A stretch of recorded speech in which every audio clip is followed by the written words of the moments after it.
Okay, we're going to start with the buttonhole pattern. You need to make sure that your fabric is folded in half. And so I've got the fabric folded, and I'm going to pin my little pattern in place. And then I'm going to cut out around the buttonhole pattern.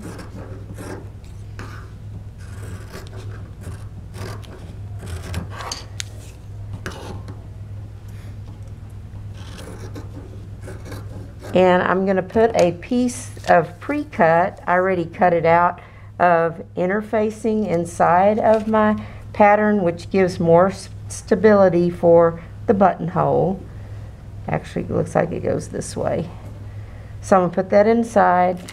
I'm going to lay my pattern on the fold, and I'm going to take a piece of tracing paper, and I'm going to put it underneath my pattern in between the fabric and my pattern, and I'm going to mark my buttonholes with the tracing wheel.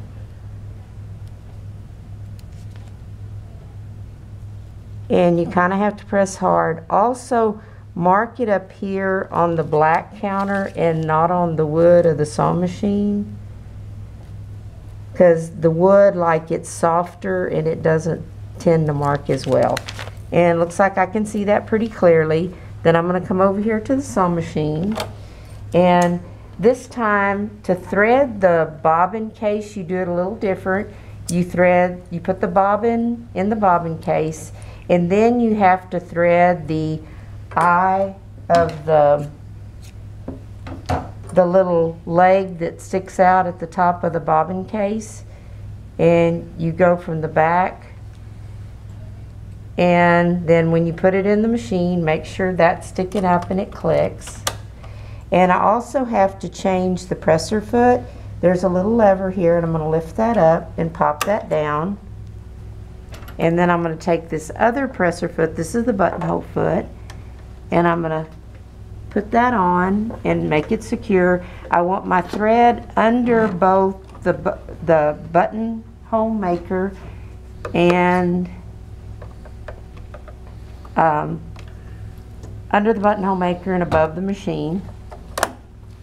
I'm going to put my buttonhole, I'm going to start from one end, and I'm going to line up that little red marker, and the center, there's a little mark in there, and I'm going to also line up, there's a little arrow gauge, and I look like I'm where I want to start,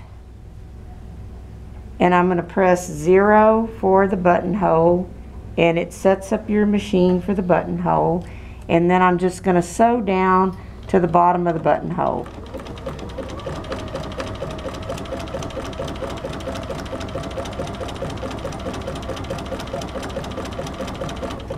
Okay, my little arrows match up. I'm going to press the reverse one time.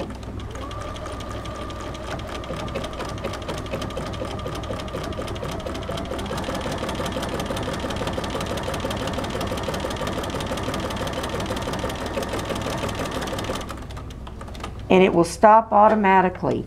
You will do the second one, and you don't have to push the reverse when you do the second one. Trim your threads.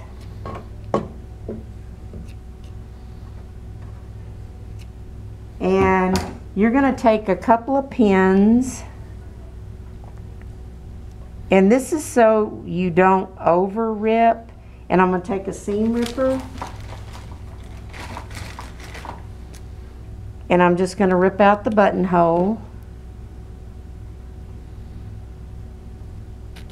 And ta-da, you have a buttonhole. Done.